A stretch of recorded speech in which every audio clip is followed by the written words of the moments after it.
1944. La Seconde Guerre mondiale déchire la planète. Les bombes volaient de tous côtés. Les Alliés se livrent à une guerre sans merci pour libérer l'Europe, occupée par les nazis. C'est une guerre au cours de laquelle les deux camps vont jouer une véritable partie d'échecs. Depuis les plages de Normandie, L'eau de la mer était couleur rouge sang. aux forêts allemandes, Des milliers de cadavres gisaient devant moi. chaque camp déploiera des armements de plus en plus puissants et sophistiqués. Ces tanks donneront un avantage de taille aux Américains. C'est une arme très efficace. Voici l'histoire de l'ultime campagne des Alliés, contée par les hommes qui l'ont directement vécue. On tirait, et ensuite on manœuvrait. Il était comme un frère pour moi.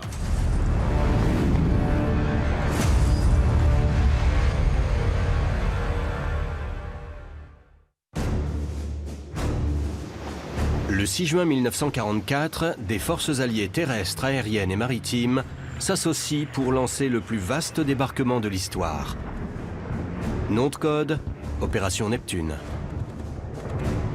18 mois de planification auront été nécessaires à son élaboration. Ce que nous connaissons aujourd'hui comme le jour le plus long aura un coût en vies humaines s'élevant à plusieurs milliers. Voici l'histoire du jour J, le jour qui mènera à la fin de la guerre en Europe.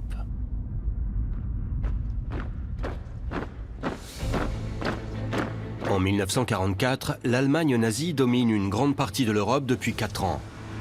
Mais le conflit commence à lentement basculer en faveur des Alliés. Dans la Méditerranée, les troupes allemandes ont été chassées d'Afrique du Nord vers l'Italie. Sur le front de l'Est, en Russie, les batailles de Stalingrad et de Koursk s'étant terminées en cuisante défaite. Les forces allemandes doivent maintenant contenir l'armée rouge de Staline. De plus, la maîtrise des effrayants U-boats permet d'acheminer armes et approvisionnements en Grande-Bretagne en prévision de la future marche sur l'Europe, planifiée par les forces alliées. La question qui se pose alors est comment gagner la guerre? Plusieurs stratégies ont été envisagées et l'ouverture d'un second front a remporté tous les suffrages. Depuis 1941 et l'entrée des forces allemandes en guerre contre l'Union soviétique, 80% de l'armée allemande est mobilisée à l'Est. C'est pourquoi les Alliés ont songé à l'ouverture d'un second front à l'Ouest pour soulager les Soviétiques à l'Est et contraindre les Allemands à éparpiller leurs forces. Churchill et Roosevelt s'accordent pour ouvrir un second front à l'Ouest durant l'été 1944. La mission de coordination des opérations alliées est alors confiée au général américain Dwight D. Eisenhower.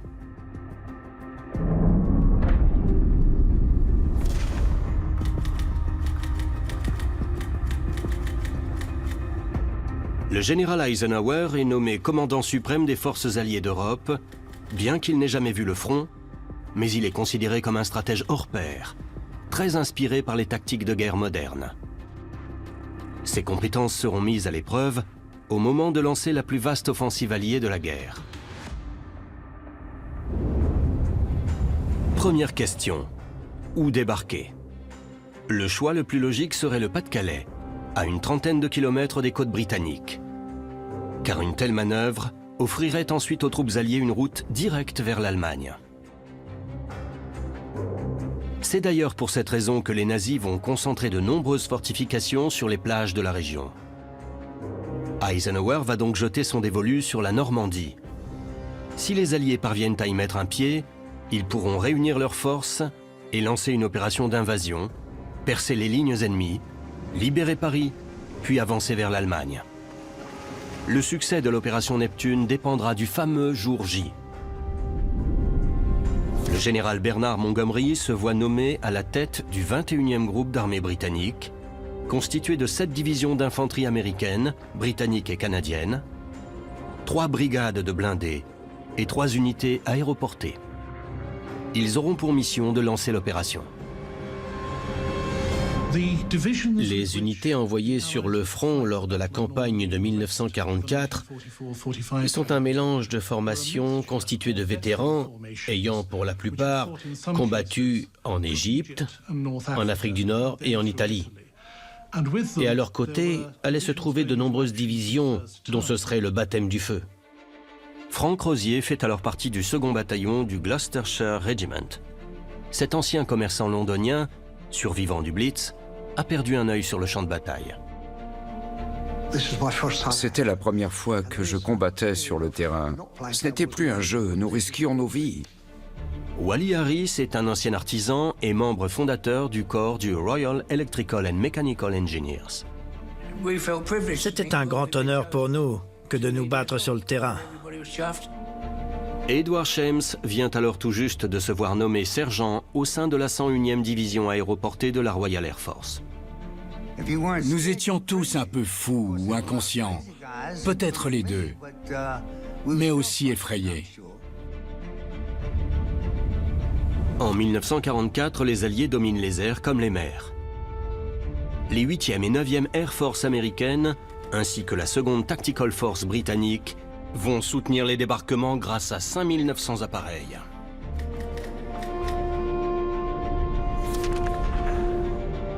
Depuis les mers, 5 cuirassés, 23 croiseurs et 105 destroyers bombarderont les défenses allemandes afin que les troupes alliées puissent envahir les plages.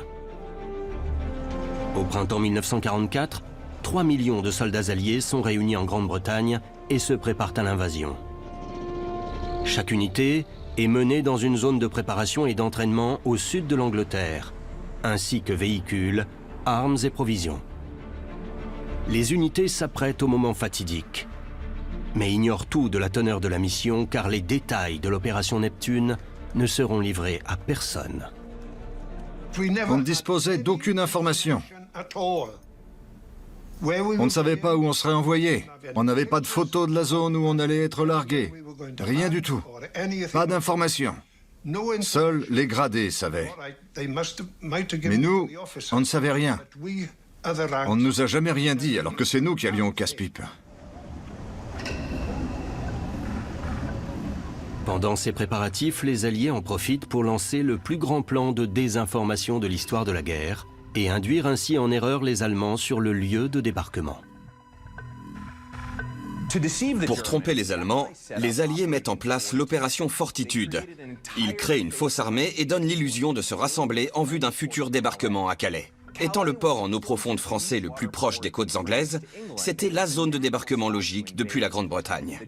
Les Allemands seront alors persuadés d'une invasion alliée à Calais grâce à l'opération Fortitude. Ken Sturdy, vétéran de Dunkerque, s'est trouvé au cœur de la stratégie de tromperie. En arrivant sur place, j'ai découvert des tanks en caoutchouc, des véhicules de débarquement et des chars d'assaut en toile et en bois. Et partout le long de la côte, des tentes avec de grandes croix rouges peintes au-dessus pour faire croire à des structures médicales d'urgence. Nous avons aussi émis des signaux radio par le biais d'antennes directement dirigées vers Calais, pendant 2 semaines environ. Nous savions que c'était une ruse, mais pour un œil extérieur, cela ressemblait clairement à un grand rassemblement destiné à un futur débarquement. La Duperie a parfaitement fonctionné. Pour Eisenhower, cette opération de désinformation est cruciale, car si les Allemands attendent le débarquement en Normandie, le jour J pourrait se terminer en désastre et mener à la mort de milliers d'hommes.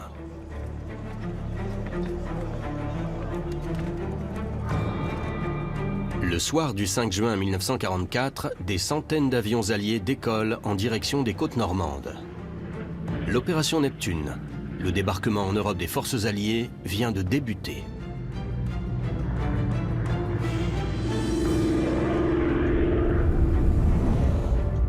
Au cours de la première phase, 24 000 hommes seront parachutés sur les 2 flancs de la zone d'invasion. Les 82e et 101e divisions aéroportées américaines, ainsi que la 6e britannique, auront pour mission de s'emparer des axes reliant la plage à l'intérieur des terres et contenir ensuite les futures contre-attaques allemandes. À l'aube, Les troupes d'infanterie américaines, canadiennes et britanniques lanceront l'assaut sur plus de 70 km de plage. Nom de code: Utah, Omaha, Gold, Juno, Sword. Une fois sécurisés, les blindés et unités d'infanterie pourront rejoindre les divisions aéroportées et leur offrir assistance afin de résister aux très probables ripostes allemandes. Les parachutistes ignorent que les prévisions annoncent 50% de pertes parmi les divisions, car en chemin, ils seront pris pour cible par les canons anti-aériens allemands. Carl Beck a menti sur son âge pour rejoindre les rangs de l'armée à 17 ans. Un an plus tard, il s'apprête à fouler le champ de bataille pour la première fois. Des canons de 20 mm nous tiraient dessus alors qu'on approchait la côte. On volait à 250 mètres au-dessus du sol et on se faisait canarder de tous les côtés. Ces canons sont très vicieux car un seul tir peut causer énormément de dégâts. On avait l'impression d'avoir la tête dans un seau et que quelqu'un frappait contre ce seau sans arrêt. Alors qu'ils approchent des zones de largage, les jeunes parachutistes attendent le signal. Nous attendions le feu vert, prêts à sauter, mais toujours assis, parce que nos pactages étaient extrêmement lourds. Du coup, on les a enfilés au tout dernier moment. Les parachutistes seront largués derrière les lignes ennemies, où ils seront coupés de tout soutien pendant plusieurs jours parfois. Ils doivent donc disposer de l'essentiel sur place. On devait porter sur nos dos des pactages de près de 70 kilos et sauter avec. On y trouvait tout le nécessaire. Grenades, nourriture, armes, cartes. Certains de mes camarades ont même sauté avec des mortiers de 81 mm, d'autres avec des mitrailleuses. C'était assez dingue. Taft Gillingham nous dévoile l'équipement de base porté par ces soldats. Voici l'équipement d'un parachutiste américain largué sur la Normandie en cette nuit du 6 juin 1944. Une tenue de parachutiste spécialement conçue pour les paras, un masque à gaz, mais aussi ces brassards très intéressants qui se posaient autour du bras. Ainsi, ils avaient la particularité de se colorer en rouge en cas d'attaque au gaz. Ces brassards détectaient donc la présence de gaz. Il y a également une ceinture de combat standard, équipée de nombreuses pochettes de rangement, et dans celle-ci, les munitions pour armer le fameux fusil d'assaut M1.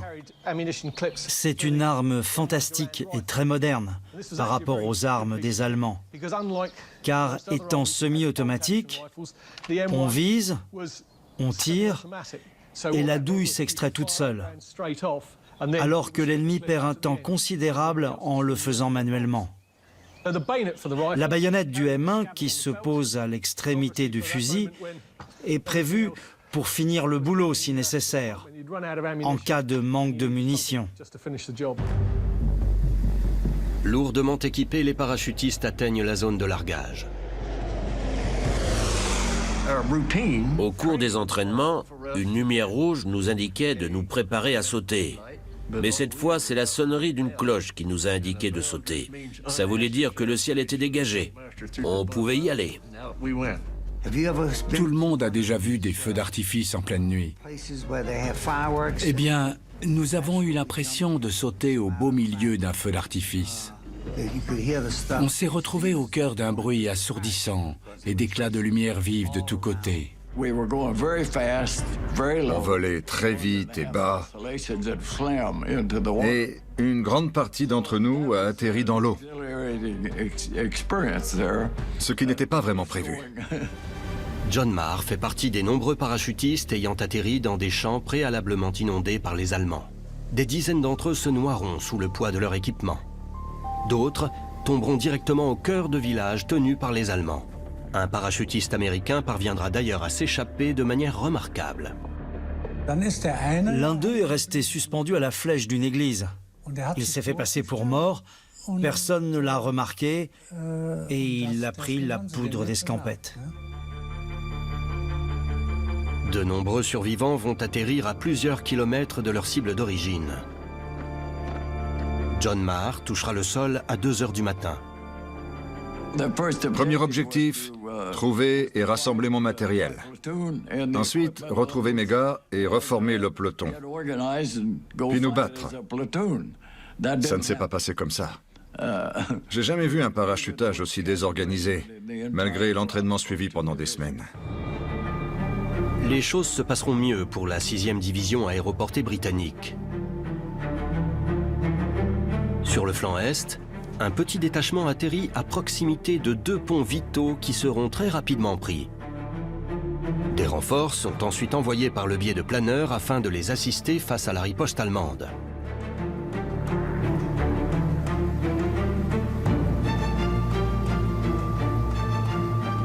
Le pilote de planeur Bill Higgs a atterri sur cette zone au péril de sa vie. Les Allemands n'étaient pas idiots. Ils avaient planté des dizaines et des dizaines de poteaux au sol pour nous empêcher d'atterrir. Au moment de mon approche, j'en ai touché un avec mon aile. Et je n'avais plus d'aile en atterrissant. Mais je suis arrivé au sol sain et sauf. Les troupes aéroportées doivent rapidement s'organiser et prendre position, car la riposte allemande ne saurait tarder.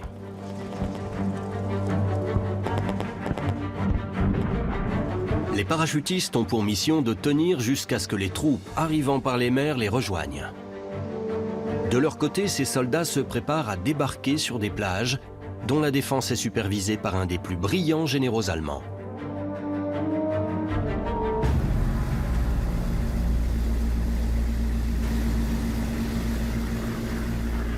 Le 6 juin 1944, un vaste bombardement aérien des côtes françaises est lancé. J'étais posté à 5 km de Valognes et j'ai vu de la lumière dans le ciel au loin. Je me suis demandé ce que c'était. Avec mon collègue, on a compris que c'était des avions. Et puis on a vu comme des petits bâtons tomber.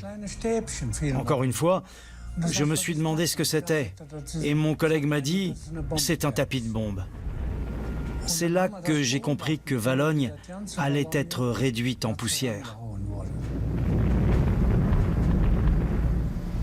Pendant ce temps, 6000 navires alliés de toute taille approchent les côtes normandes.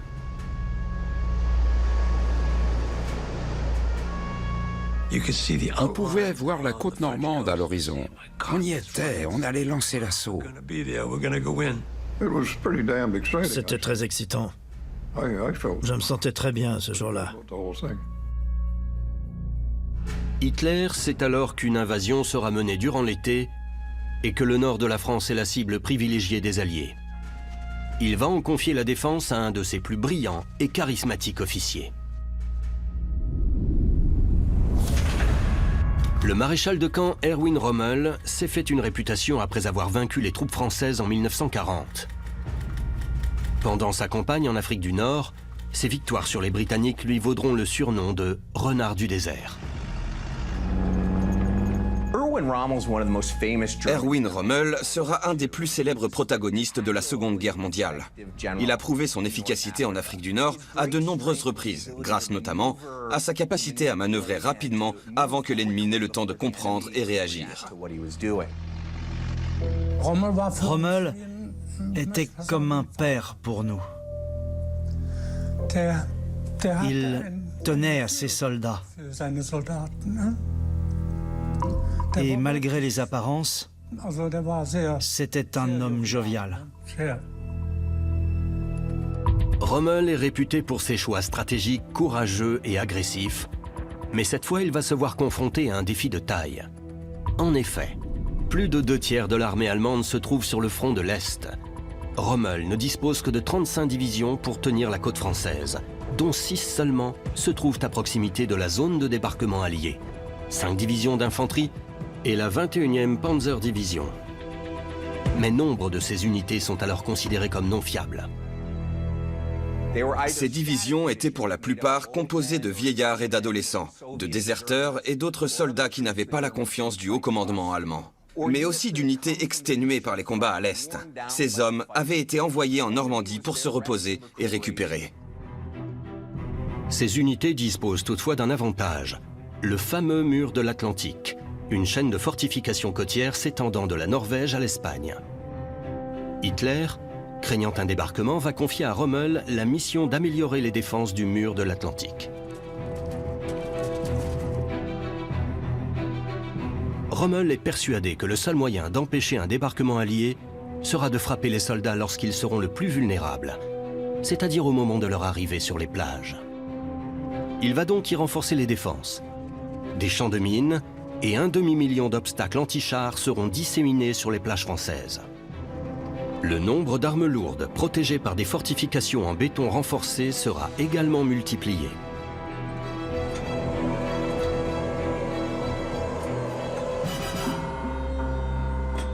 Mais à plusieurs endroits, le mur est loin d'être la forteresse imprenable rêvée par les nazis, comme le découvre rapidement le soldat Hans Heinz. Quand je suis arrivé sur la côte, j'ai vu tout du long une banale tranchée.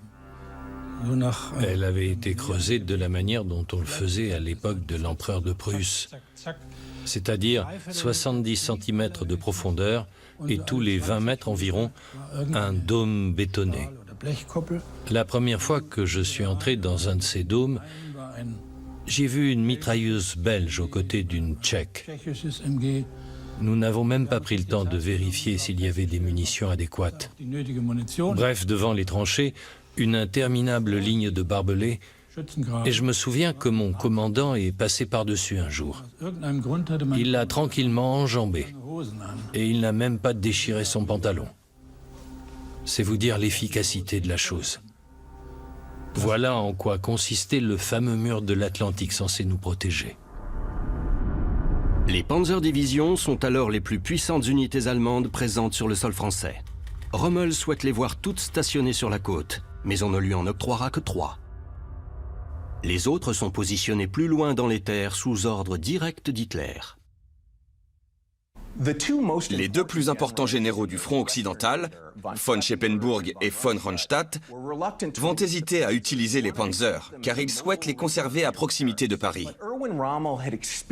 Erwin Rommel, ayant souffert de la puissance aérienne alliée en Afrique du Nord, sait que le positionnement des renforts à une telle distance de la Normandie signifie qu'ils seraient réduits à néant au moment de se déplacer vers le front. Les soldats alliés ont pour mission de détruire les défenses de Rommel.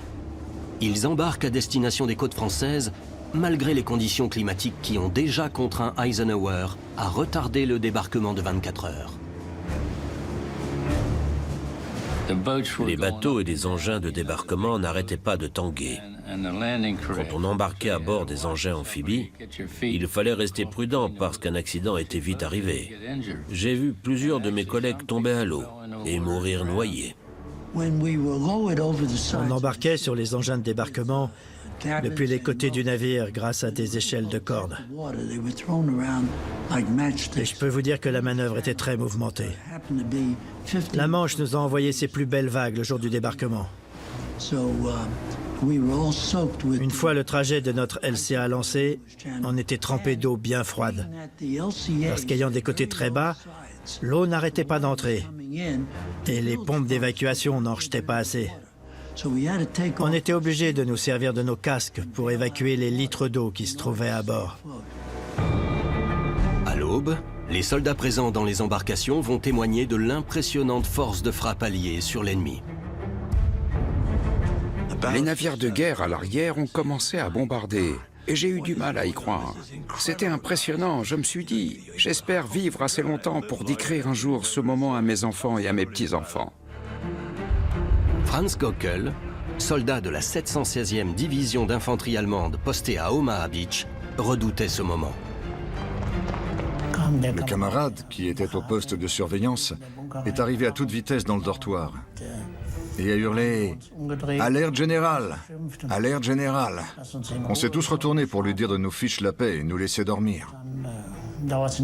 Très rapidement, le caporal est arrivé dans le bunker pour nous dire que ça devenait très sérieux.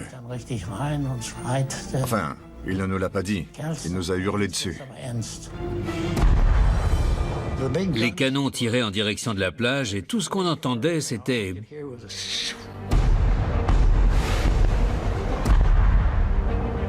Les débarquements américains débutent à 6h30 du matin, 1 heure avant les débarquements britanniques et canadiens. À Utah Beach, les troupes de la 4e division d'infanterie américaine débarquent le long d'une côte très peu défendue. Les soldats avancent rapidement dans les terres après avoir perdu 197 hommes seulement. Mais à Omaha Beach, ce sera différent. Car cette plage est défendue par la 352e division d'infanterie allemande que les séquences de bombardement préalables n'ont pas réussi à déloger. En effet, les bombardiers américains, craignant de toucher leurs propres navires, vont viser bien trop loin dans les terres et complètement rater la plage. Et les milliers de roquettes tirées depuis les navires de guerre termineront leur course dans la mer. Pas une seule roquette n'a atterri sur la plage. Elles sont toutes tombées à l'eau. Les 1450 hommes débarquent sous un feu ennemi nourri. La partie est de la plage est prise d'assaut par la 1re division d'infanterie américaine, surnommée The Big Red One. Avant même qu'on descende de l'embarcation de débarquement, j'ai perdu le gars qui se trouvait à mes côtés. C'était notre opérateur radio, et la radio était détruite alors qu'il la portait sur son dos. Ce qui signifie que la balle a traversé son corps pour toucher la radio. Je me souviens avoir tourné la tête, m'être approché de lui et avoir vu qu'il était mort.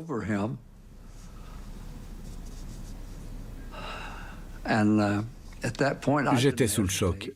Mais j'ai rapidement repris mes esprits pour dire aux gars qui se trouvaient derrière moi au moment où la rampe se baissait, on fonce dans le tas. On entendait les balles de mitrailleuses toucher la rampe. Les Allemands canardaient à fond en balayant tout sur leur passage.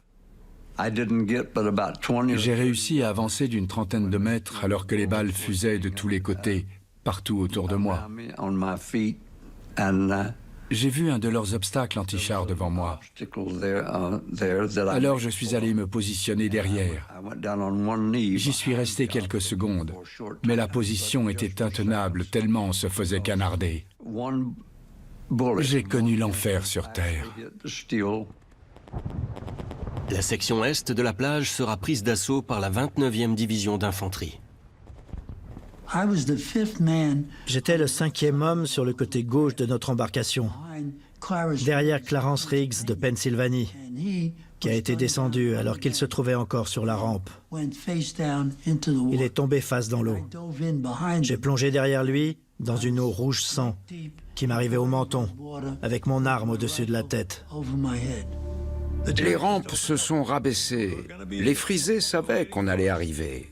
Et ils nous attendaient de pied ferme, croyez-moi. Les hommes de la compagnie A et une majeure partie de la baie ont tous été massacrés sur la plage. Les premiers à essayer de débarquer sur la plage n'avaient aucune chance de survivre. D'ailleurs, aucun d'entre eux n'a survécu, je crois. Ça a été un véritable carnage. L'engin amphibie de Donald McCarthy est immobilisé à plusieurs mètres de la plage. Ses camarades et lui doivent nager jusqu'au rivage.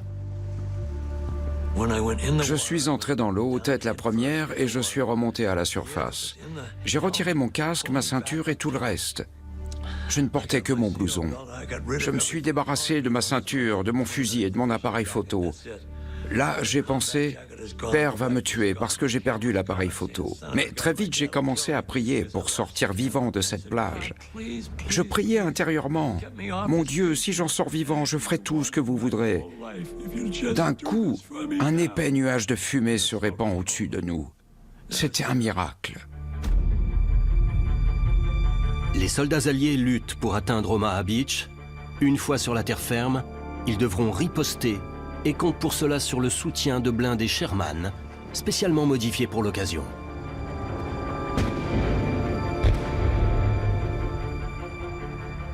La merveille qui se trouve derrière moi est un tank Sherman DD. Il a la particularité de flotter. Pour prendre les plages allemandes, le déploiement rapide de tanks allait être nécessaire afin de soutenir l'infanterie. Mais si tous vos tanks se trouvent à bord d'un seul engin amphibie et que ce dernier est touché, tous coulent. Si chaque tank gagne le rivage en flottant indépendamment des autres, alors le risque de perte est diminué. Et c'est dans cette optique que le Sherman DD sera développé. Pour le débarquement, ils ont été équipés de jupes de ce genre qui enveloppaient le véhicule. Cette jupe permettait l'évacuation d'assez d'eau pour faire flotter ces chars de 30 tonnes. Les chenilles vous menaient n'importe où sur Terre.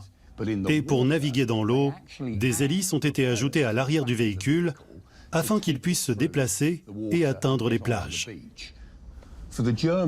En les voyant approcher de la plage, les Allemands croient voir de simples bateaux. Et d'un coup, lorsque la jupe est relevée et qu'un canon de 75 mm pointe dans leur direction, le choc est tel qu'il aura un grand impact sur les soldats du Reich. Mais à Omaha Beach, le commandement américain insiste pour que les Sherman DD soient lancés à 5 km des côtes, dans une mer incroyablement mouvementée. Les conséquences seront désastreuses. Si l'eau arrivait à peu près au niveau de cette ligne noire, ces engins étaient sûrs. Ils pouvaient naviguer à condition que les vagues ne dépassent pas 1 mètre. Et ce n'était pas le cas en ce 6 juin 1944. 27 tanks sombreront dans des vagues de près de 2 mètres. Seuls 2 chars gagneront le rivage, alors que des divisions entières d'infanterie sont inexorablement abattues en essayant d'atteindre les plages. Alors que les troupes américaines à Omaha Beach souffrent de lourdes pertes, à 7h30, les débarquements britanniques et canadiens de Gold Beach, Juno Beach et Sword Beach débutent. Le commandant des Royal Marines, Vincent Horton, qui a survécu aux campagnes d'Italie et d'Afrique, sait parfaitement ce qu'il attend.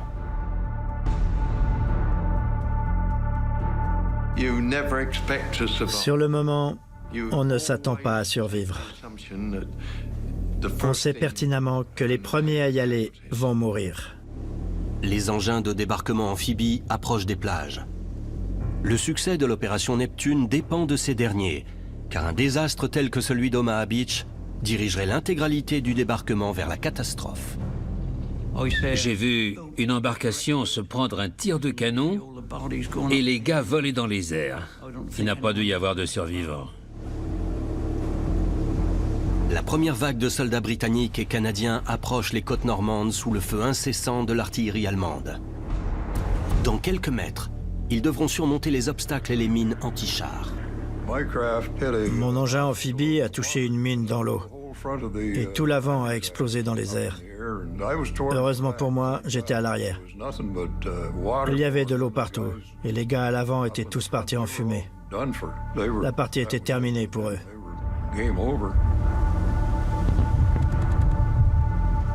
Les soldats britanniques et canadiens sont gênés par leur pactage, mais aussi par leurs uniformes. Les soldats britanniques étaient tous équipés d'uniformes faits à partir d'une laine très épaisse et lourde. Elle est waterproof en cas de pluie, mais après un plongeon dans la mer, c'est une autre histoire. En revanche, le vêtement était bien pensé car il séchait de l'intérieur suite au mouvement du soldat. Lors du débarquement, les Canadiens portaient ces gilets de combat de toile, offrant aux soldats la possibilité de transporter tout ce dont ils avaient besoin dans un seul vêtement. Chaque soldat est également équipé de ces gilets de sauvetage très simples qui se portent autour de la taille.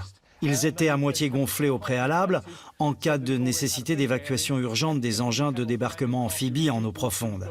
Il suffit de se débarrasser de son pactage et le gonfler un peu plus pour atteindre le rivage en toute sécurité. Mais nombre d'hommes vont commettre une erreur basique dont les conséquences seront fatales. Cet équipement, destiné à leur sauver la vie, était censé être porté à la taille. Mais il leur remontait sous les aisselles à cause du poids des pactages et des munitions. Les gars ont donc été plongés sous l'eau et sont morts noyés. Les troupes atteignant la plage doivent obéir à des ordres stricts, principalement celui d'avancer. Je faisais partie d'une unité d'infanterie constituée de 30 ou 40 gars qui étaient tous mes frères d'armes et mes amis. Si l'un d'eux était touché, le réflexe était d'aller l'aider. Mais on avait pour ordre de l'abandonner. Et ce n'est pas une chose simple à faire que de laisser son frère au sol. Omaha Beach sera un véritable carnage. De leur côté, les unités britanniques et canadiennes se trouvent confrontées à des systèmes de défense plus légers et parviendront à atteindre les rivages sans souffrir d'importantes pertes. Et contrairement au fiasco d'Omaha Beach, nombre de Sherman DD atteignent ici les plages. On a complètement rabaissé la rampe de l'embarcation, alors que l'eau était peu profonde. On n'a donc eu aucune difficulté à descendre et à débarquer. Devant nous se trouvaient des mines, des barbelés et des hérissons tchèques. Mais grâce à notre équipement et aux crabes, qui nous avaient ouvert la voie, ils ne nous ont posé aucun problème et nous avons pu avancer. D'autres chars d'assaut spécialement conçus pour pénétrer les défenses allemandes entrent en scène, dont le Crab. Voici la version Crab du char Sherman. Les ingénieurs ont équipé un Sherman standard de 2 bras métalliques à l'avant, reliés par un cylindre mécanique. Ce cylindre tourne à 142 tours par minute et fait tourner ses 43 chaînes de métal. En touchant le sol, elles vont faire exploser les mines se trouvant sur le chemin du véhicule. Au moment du débarquement, chacun avait son rôle à jouer. L'officier transmettait les ordres à ses hommes pour contrôler la plage. Les crabes se débarrassaient des mines, d'autres gars ramassaient les morts. Tout le monde avait une mission spécifique. C'était une organisation assez extraordinaire. À Omaha Beach, les survivants des 2 premières vagues d'assaut sont toujours immobilisés sur la plage. Leurs équipements se trouvent en grande partie au fond de la mer. On a perdu nos armes, notre équipement et les torpilles Bangalore, ce qui était le plus grave, car sans elles, impossible de franchir les murs de barbelés et donc d'avancer. Ces torpilles sont de longs tubes télescopiques dont les extrémités sont remplies de charges explosives. Elles permettent d'abattre les obstacles sans s'exposer directement.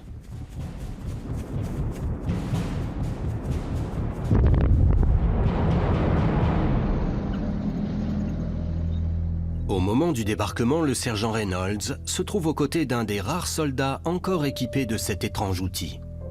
Il se couche sur le sable et fait glisser l'extrémité de sa torpille sous les barbelés.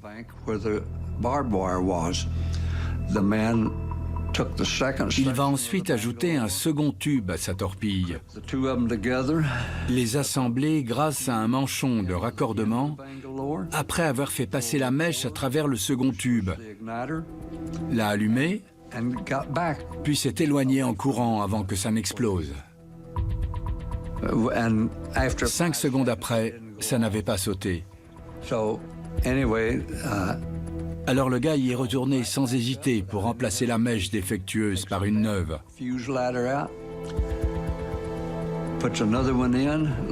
Une fois que c'est fait, il vérifie des 2 côtés s'il peut retourner en arrière, allume la mèche, et à peine il a le temps de faire un pas en arrière qu'il prend une balle en plein cœur. Puis la torpille a explosé. Mon regard a croisé le sien au moment où il est tombé. Il est mort en une fraction de seconde. Je me souviendrai toujours de la surprise dans son regard. Il a instantanément fermé les yeux et sa tête est retombée. Tout ça s'est passé en 5 secondes. La torpille a explosé, créé une ouverture dans les barbelés. Je me suis immédiatement levé pour passer dans la brèche. Harley Reynolds sera le premier homme de son unité à passer le mur de barbelés. Sur le rivage, de petits groupes d'hommes continuent de se battre pour évacuer la plage en direction de la crête qui la surplombe. Ce matin-là, le brigadier général Dutch Cotta va inspirer les hommes sous son commandement. Norman Dutch Cotta est un soldat issu de la prestigieuse école militaire de West Point qui préfère lutter aux côtés de ses hommes plutôt que de s'asseoir derrière un bureau. Lors du jour J, il débarque sur Omaha Beach avec la seconde vague. Alors âgé de 51 ans, c'est probablement le plus vieil homme présent sur la plage. Il a prévenu que le débarquement d'Omaha Beach serait difficile. Ayant assisté à l'élimination tragique de la première vague d'hommes, Cotta rejoint les survivants et relance l'assaut à travers les barbelés.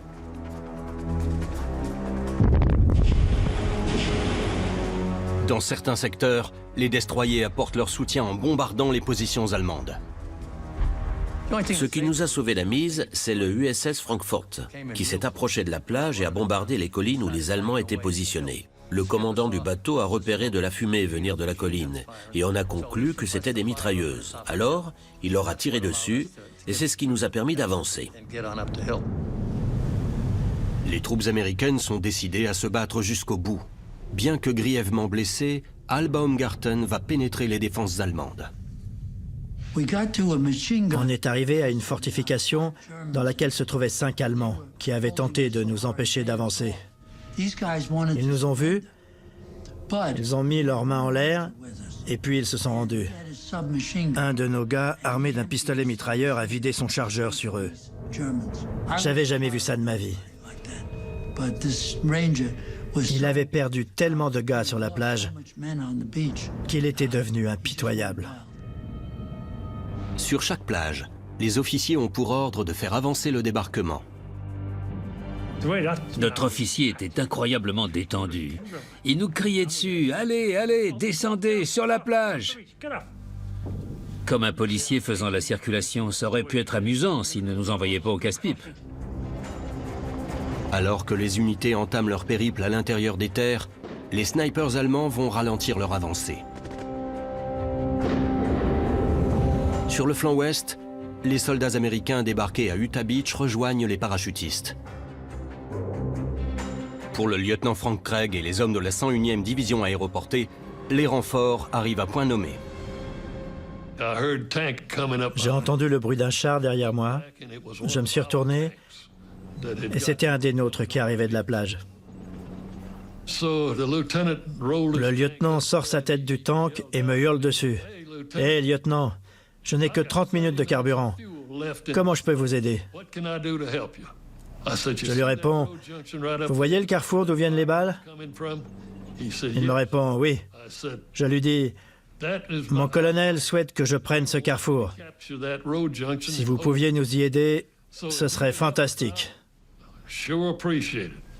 Il me répond, « D'accord, je vais leur envoyer un obus de 75 qui devrait les calmer. » Il a placé un obus dans son canon qui a atterri pile où il fallait.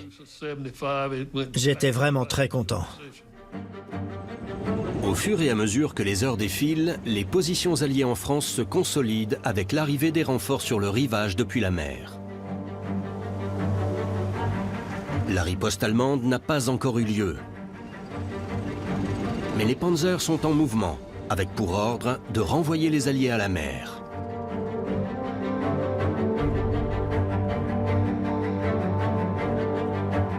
Rommel souhaite vaincre les Alliés dans les prochaines 24 heures, mais aucune contre-attaque allemande n'a encore été lancée.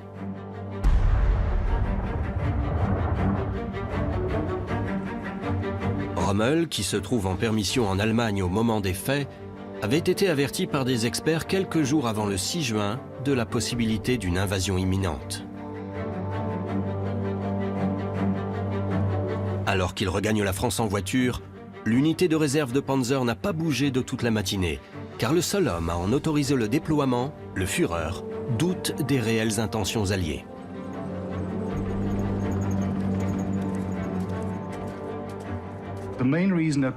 La raison principale que l'on trouve dans la littérature et de nombreux films, c'est qu'Hitler était en train de dormir au moment de l'assaut et que personne n'a osé le réveiller pour l'en informer.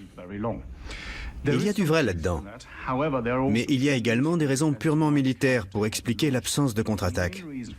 La principale étant qu'à ce moment précis, les Allemands attendent toujours un débarquement dans le Pas-de-Calais.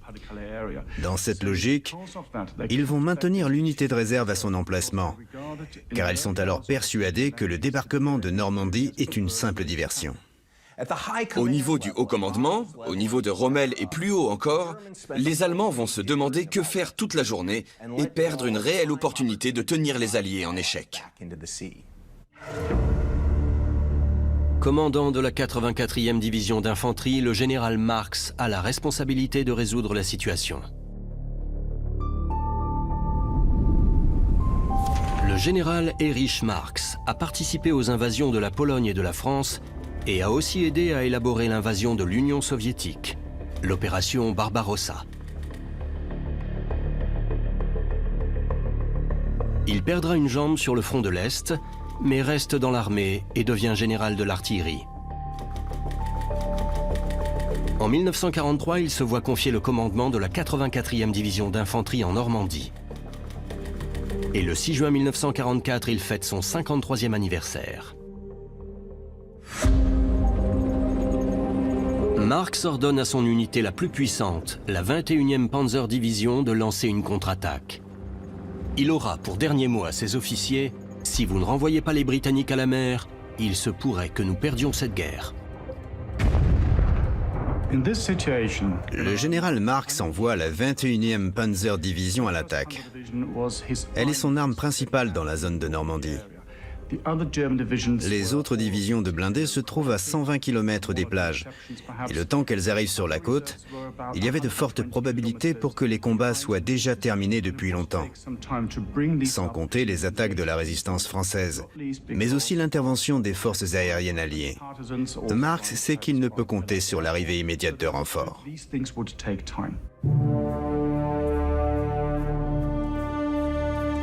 À 16h, les unités de la 3e division d'infanterie britannique avancent depuis Sword Beach à travers les bois, au moment où les chars allemands commencent à manœuvrer, et parmi eux, le plus craint de tous, le Panzer IV.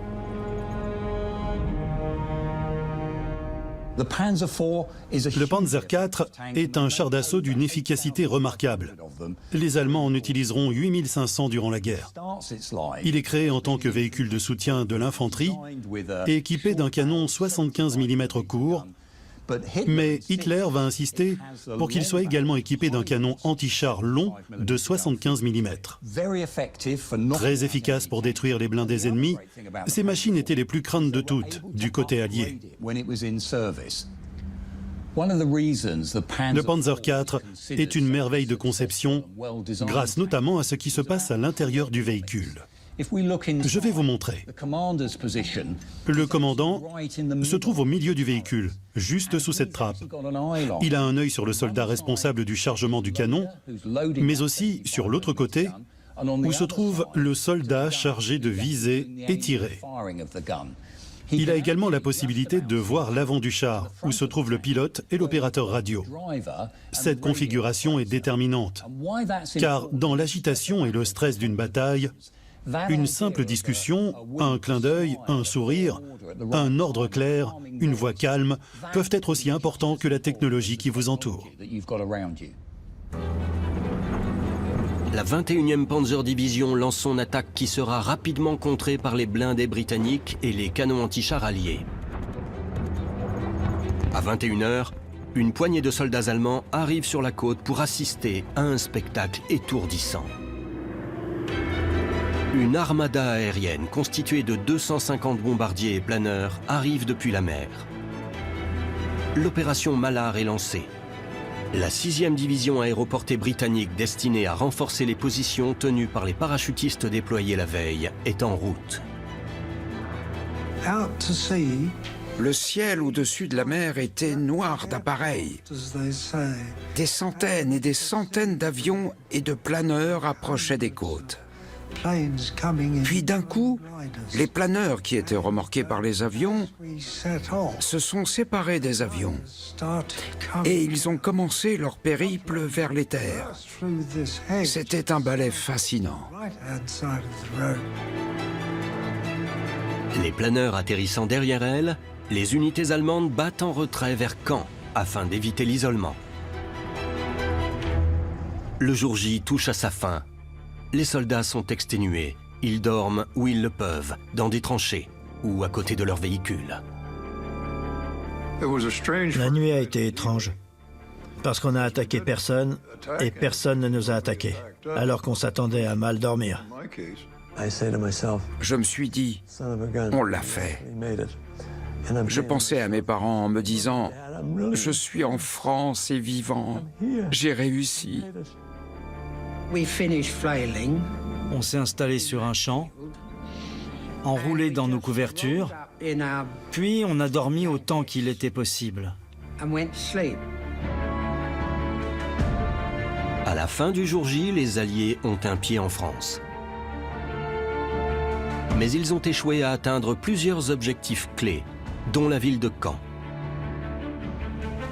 160 000 soldats britanniques, canadiens et américains se trouvent déjà en Normandie. Et dans les jours qui suivent, ce chiffre va doubler. En 5 jours, 54 000 véhicules et 100 000 tonnes de provisions débarqueront également. Mais le coût en vie humaine sera extrêmement élevé. D'après les estimations, 3 000 soldats britanniques et canadiens trouveront la mort au cours de ce premier jour. Et 6 500 Américains connaîtront le même sort, dont la moitié à Omaha Beach. Le nombre de pertes allemandes est inconnu, mais on l'estime entre 4 et 9 000.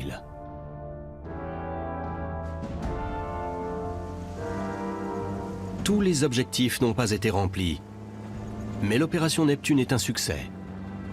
En traversant la Manche et en créant une brèche dans le mur de l'Atlantique en une seule journée, les Alliés ont surmonté le plus grand obstacle les séparant de l'Allemagne nazie. Le jour J est le premier de la bataille de Normandie. Un jour où se sont mélangés horreur et héroïsme, et le début d'une longue marche qui mènera à la victoire des Alliés.